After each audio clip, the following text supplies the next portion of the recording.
لیکن جب امیر عبد الرحمان خان آ گیا تو انگریز نے شورا ان کو وہ کیا کہ بھائی وہ سرحد تو افغانستان سے آپ اس کو تصدیق کریں کہ اس سرحد کو مانیں. اس وقت یہ تھا کہ روشان اور شغنان دو ضلع تھے کہ وہ بخارا امیر بخارا کے زیر اثر تھے, امو کے اس پار تھے, اور درواز جو ایک ضلع تھا وہ امیر بخارا کے قبضے میں تھا, وہ اس پار تھا, بدخشان کے قریب تھا. تو اس پہ راضی کرنا کہ یہ جو درواز کو امیر بخارا چھوڑے گا اور شغنان اور روشان کو افغانستان چھوڑے گا. تو ڈیورن اس مسئلے کے حل کے لیے بنیادی مسئلہ یہ تھا کہ اس مسئلے کے حل کے لیے وہ آیا اور اس نے امیر عبد الرحمان خان کو قائل کیا. تو ڈیورن جو 12 نومبر 1893 کو یہ عقد ہوا تھا, اسی دن وہی اس سے پہلے امیر عبد الرحمان خان نے مان لیا کہ ایک سائنٹیفک بارڈر بن جائے گی اب افغانستان کی. اس طرف روسی وہ نہیں کریں گے اور اس طرف انگریز اور افغانستان اس میں وہ نہیں کرے گا, وہ مداخلت نہیں کرے گا. اس لیے افغانستان نے وہ 2 ضلع چھوڑے اور درواز کا ضلع جو ہے نا وہ افغانستان کے ہاتھ میں امیر عبد الرحمان خان. اس نے یہ مانا. پھر یہ جو ہے نا یہ کئی دفعہ امیر عبد الرحمان خان نے لکھا کہ میں نے کئی دفعہ اس کے لیے جو اس سے پہلے وائسرائے تھے, یہ لارڈ لنسڈن وائسرائے تھا, اس نے 2 پہلے وائسرائے کو بھی لکھا تھا کہ بھائی یہ مسئلہ حل کرے, کیونکہ یہاں سے مفرور جاتے تھے ادھر پناہ لیتے تھے, وہاں سے مفرور آتے تھے ادھر پناہ لیتے تھے. یہ ایک مسئلہ بن گیا تھا, یہ لا اینڈ آرڈر کا مسئلہ بن گیا تھا, قانون کی حکمرانی کا مسئلہ بنتا, اور وہ صحیح چاہتا تھا, اس کی بات صحیح تھی. امیر عبد الرحمان خان نے کہا ہمارے ایک متعین سرحد اس کی ہونی چاہیے. انگریزوں نے مان لیا. تو ڈیورن نے کہا ٹھیک ہے اب یہ کرتے, تو میں ادھر آیا ہوں اور میں آپ کی باتیں مانتا ہوں. تو انہوں نے ڈیورن مسئلہ اس وقت حل ہو گیا. وہ اور بنیادی خواہش تھی امیر عبد الرحمان خان جو دادا ہے, جو میں نے لکھا ہے کہ دادا پوتے تو وہ سرحد نہیں بنا, وہ ایک ٹیمپرری سرحد بنا. وہ افغانستان کا حلقہ اثر موجودہ ڈیورن لائن تک مانا گیا اور برٹش انڈیا کا سرحد موجودہ ڈیورن لائن تک مانا گیا. دونوں طرف سے اس پہ راضی ہو گئے کہ یہ سرحد ہے, لیکن یہ کوئی پرماننٹ بین الاقوامی سرحد نہیں تھا, صرف حلقہ اثر دونوں ممالک کے حلقہ اثر کو جدا کرتا تھا. اس میں کسی جگہ بھی یہ نہیں ہے کہ ایک انٹرنیشنل سرحد ہے. انٹرنیشنل سرحد یہ تب بنا جب اس کے پوتے امان اللہ خان نے, جس کو ہم غازی امان اللہ خان کہتے ہیں, وہ غزہ یا وہ غزوہ شروع کیا, اور اس کے نتیجے میں افغانستان کو سبکی ہوئی, اس کے نتیجے میں افغانستان شکست کھا گیا. تو پھر وہ پھر امان اللہ خان نے اس کو ایک ڈیجور, اس جنگ کے نتیجے میں یہ سرحد ایک ڈیجور بین الاقوامی سرحد بن گیا. اس لیے اس کے ساتھ دونوں وابستہ ہے. میں نے دادا پوتی کی سرحد اس لیے لکھا ہے کہ یہ اصلاً دادا نے کی خواہش پہ کیا گیا ہے, اور اس کو بین الاقوامی اور ڈیجور قانونی حیثیت دینے کے لیے امان اللہ خان نے جہاد شروع کیا. اور وہ جہاد سے جس کو ہم غازی کہتے ہیں, اس غازی نے اس کو ایک انٹرنیشنل سرحد کے طور پر مانا. اور وہ جو ہے نا وہ اس کے جو 5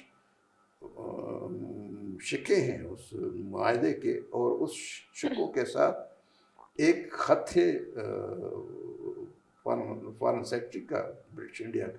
اس خط سے ظاہر ہے اس نے کہا کہ اس کے سے پہلے جو معاہدات افغانستان اور برطانیہ کے درمیان ہوئے ہیں وہ معاہدات لغو ہوئے ہیں.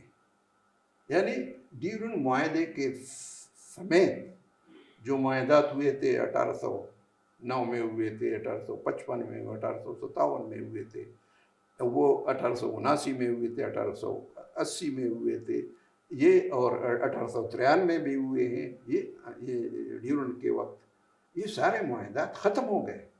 اور یہ تو کیا نام ہے, یہ تو ایک جب دو فریقوں کے درمیان جھگڑا ہے, دو فریقوں کے درمیان مختلف اوقات میں جھگڑے چل رہے ہوتے ہیں, لیکن وہ دوسرے جو آپ صبر کریں میں تو جو آخری معاہدہ, آخری ایگریمنٹ ہوتا ہے دو فریقوں کے درمیان, وہ قابل عمل ہوتا ہے. اس سے پہلے جو بھی گزرتے ہوں گے وہ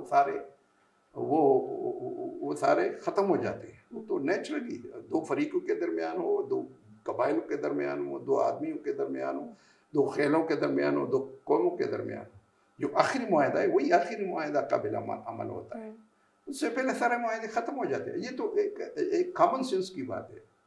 اس لیے وہی جو امان اللہ خان نے جو 1919 میں جس کا وہ افغان اس کو ایک آزادی کا دن مناتے ہیں, وہ آزادی کا دن کے ساتھ ساتھ ڈیورنڈ لائن کو ایک متفقہ انٹرنیشنل سرحد کا دن بھی منانا چاہیے. یہ تو ہمارے وہ لوگ نہیں سمجھتے.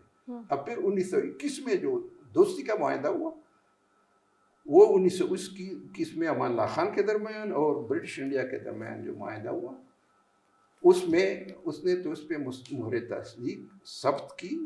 اور افغانستان نے جب یہ معاملہ اٹھایا سن 46-47 میں, تو برطانیہ نے تو وہی معاہدہ 1921 کا نکالا, ڈیورنڈ کا تو نہیں نکالا. نہ اس کے پہلے معاہدہ, انہوں نے کہا یہ معاہدہ ہے اور یہ انٹرنیشنل لا کے مطابق یہ سرحد ہے. اور افغان کہتے ہیں کہ چونکہ انگریز نہیں چلے گئے تو یہ معاہدہ بھی ختم ہو گیا. اگر یہ انگریز چلے گئے تو جو ابھی جو سرحد ہے تاجکستان, ازبکستان اور ترکمنستان کے ساتھ, تو پھر یہ وہی معاہدہ, وہی سرحد تو انگریز اور روسی دونوں نے کھینچا ہے. تو دونوں نہیں ہیں, نہ انگریز ہے نہ روسی, تو بھی غیر قانونی ہونا چاہیے. لیکن وہ یہ کامن سینس کی بات ہے. لیکن جو ہمارے لوگ اس پہ جو سیاست کرتے ہیں, وہ جانتے ہوئے بھی پاکستان کی ضرورت میں یا نہیں جانتے ہوئے لاعلمی میں اس بات کو اٹھاتے ہیں.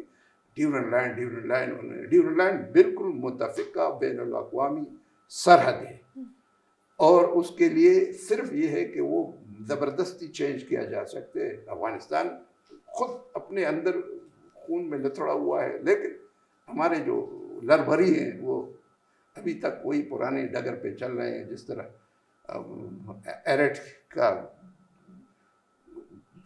وہ بیل جو ہے نا, ایک ہی اس میں دائرے میں چلتا رہتا ہے, چاہے اس کے وہ جو کنویں میں پانی ہو یا نہیں ہو, لیکن اس کو چلتا رہتا ہے.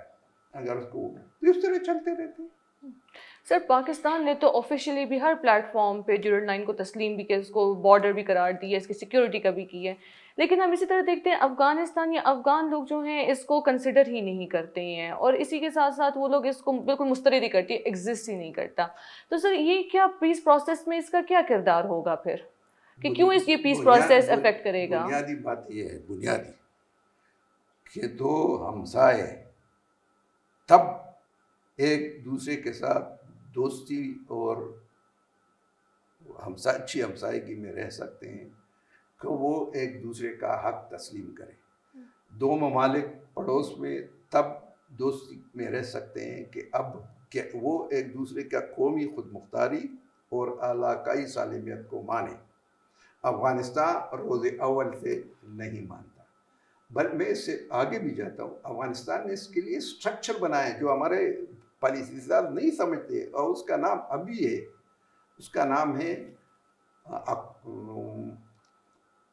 وزارت سرحدات و قبائل. اور وہ بنا ہی اس لیے ہے کہ وہ پاکستان کے اندر تمام معاہدات کے خلاف پاکستان کے اندر وہ کرے, انٹرفیئر کرے. وہ اس کو میں منسٹری آف انٹرفیئرنس کہتا ہوں. ہمارے لوگ تو نہیں سمجھتے. اور اب بھی آپ جائیں اس کے ویب سائٹ پہ چلے جائیں, اس بارڈر کے جو امریکیوں کے ان کے زیر سایہ انہوں نے یہ وزارت پھر ریوائیو کی ہے, اس کو بنائے ہیں. وہ تو انٹرفیئرنس وہ خود کہتے ہیں. beyond